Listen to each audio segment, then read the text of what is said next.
Now you may want to create the navbar.js component for the navbar, which is important so that it keeps your code organized and have the app.js file cleaner. So here we're going to add over here.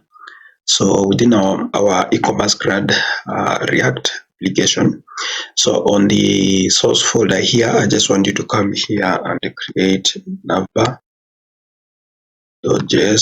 like this. And then now from here you can create the different navbar elements that you want to create, so that is to navigate through different components within your application. So here I'm going to have import. Then here we'll have import from React. So this is going to be like this. And then here we're going to have import again.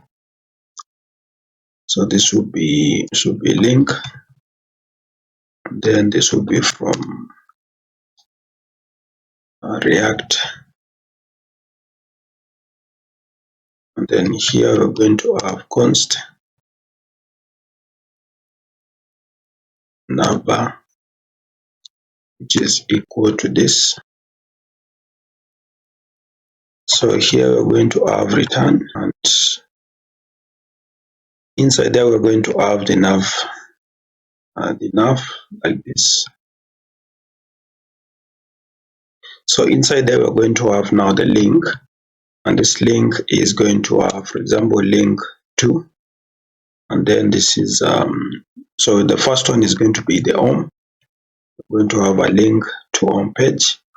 So link, this one will link us to the product list, and then there we're going to have a link again, and this one will take us to, so we're going to have the add like that, and then here we're going to have add product like that. So add product, so this one will link us to add the new product within our application.